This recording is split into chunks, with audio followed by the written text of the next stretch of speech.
Hello, my name is DC. I'll be giving you a match analysis for Al Qadsiah versus Al Kholood.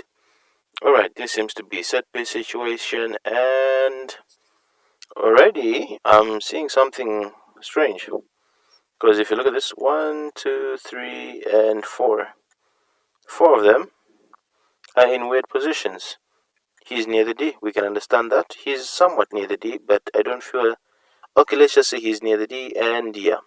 So which means here they are understaffed because 1, 2, 3, 4, 5, 6, and 1, 2, 3, 4, 5, 6.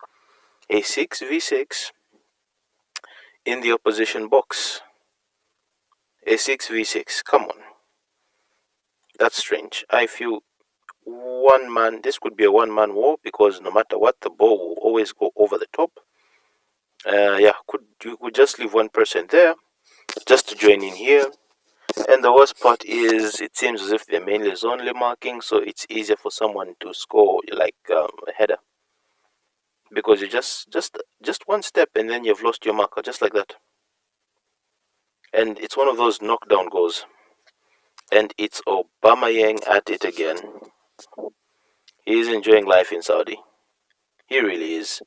Because you see here, no way. No way.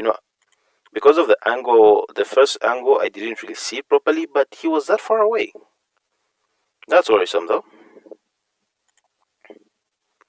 That is very worrisome. Come on, please, Lord.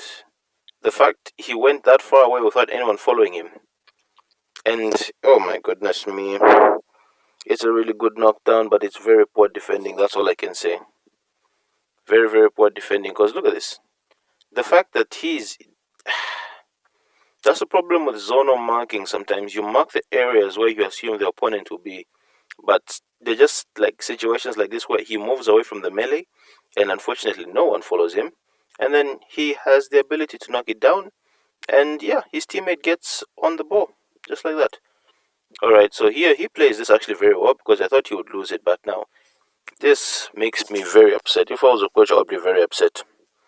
He plays a very lazy ball. Now, even before we go further, I want you to notice this. He is the guy that misplaces the pass. Let's just draw this. Like, I won't really be analyzing what the opposition does. I just want you to pay attention to this guy here. He's the one. You see the one that I'm putting dots on? Yeah, this guy here, the one I'm putting dots, he's the one that loses the ball. This guy was moving in this direction.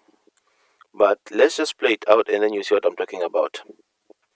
We've seen him, he's here. I've already identified the person that I put a lot of dots on. He's the one that loses the ball. This guy he was running this way to the halfway line, but now let's look at this. And you see, he gets past him. Let's see if we can identify what I want to talk about. This is the person that was nearer to the halfway line. And the person that lost the ball does not move at all. If I was a coach, I'd be very, very, very upset. Not for the fact that he lost the ball, but the fact he shows no effort. This is a really lazy ball. And look at that. He wants to run, but he stops himself. He has no interest in running back. That's what makes me so frustrated. So frustrated. I would be very upset if I was a coach. Anyway, so Aubameyang gets the ball, plays it into his teammate. Here they pass it on, and he makes that run. That run is what creates the goal because he drags this defender into following him. And just like that, space is created. He actually drags two defenders. Because if you look at it, I'm still upset at you. Why did you just stand? Because look at this. He runs, and then he runs with him. So one player, one man takes out two players. It's a very good run, and that's what opens up the space. And this is why it's so. That's why most coaches would just say make the run. Just run. Just make the run. That's what we talk about off the ball movement. Just running forward can make a huge difference. Because I feel as if it's not okay. Back to this guy. If you lose the ball, just chase it. It doesn't matter whether you're far or just chase it. Just chase it. Because if they score, you say, because there would be efforts, there would be evidence showing that you at least try to get the ball back, and if you get the ball back, you help your team out. But this, He doesn't even bother. Still frustrates me. Yeah, but it's a very good run. Takes out two players, and that's a good finish. That's a really good pass. And first time, that's how easy football can be sometimes. That's how easy it can be. All right, so from here, I do feel pressure should be applied because if you look at this, they have left a lot of space, and then again, I assume they're playing a back four, so I assume these two here have stepped slightly. I don't know. I don't know if he's part of the back four or he's part of the back four, but I feel this is the midfielder. But yeah, he this is a losing race because you can already tell this person will clearly run past the defender. And then to make matters worse, they've left this man here in space.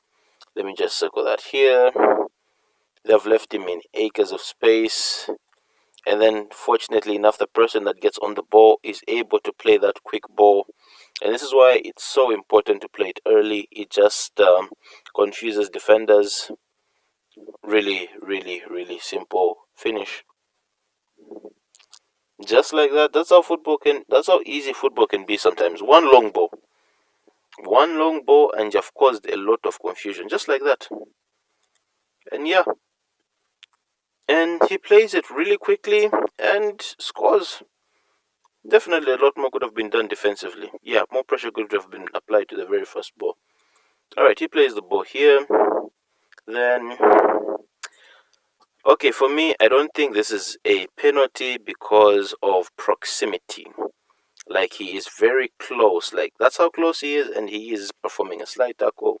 He's expected to have his hand out like that. It's a penalty. It's a good goal. Well taken penalty. Because, yeah, that's a good goal. Alright. Step overs. And you see the step overs that he does there. Boom, boom, boom. It's not, you see, this is why as a winger slash attacking player, it's very good to have variation. Because even Robin, he scored a lot of goals on his left foot, but it's not that he always took that option. Sometimes he'll drive it down the line. So it's very important for you as a forward player to be able to go left or right. Because you confuse the defender. Because the defender was confused. He had no idea which direction this player would turn to. And puts in a decent ball, chests it, and that's a lovely finish.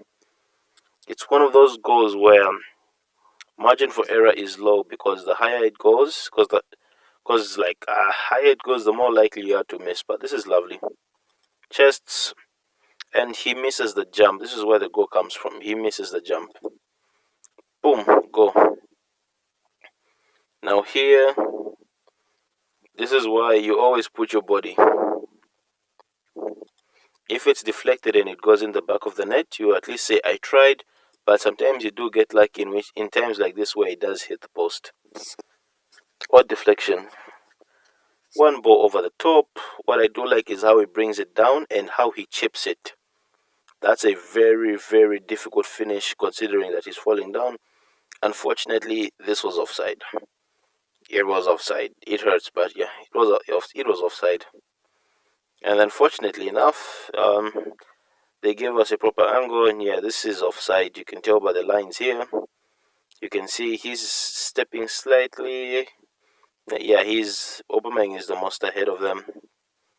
Yeah, otherwise, this was my match analysis for Qadsiah versus Al Kholood. Lots of good goals. Aubameyang should have got the hat trick, but unfortunately, offside. Yeah, maybe another day would have been lucky. Anyways, it happens. Yeah, and don't forget to like, share, subscribe, and I'll see you in the next one.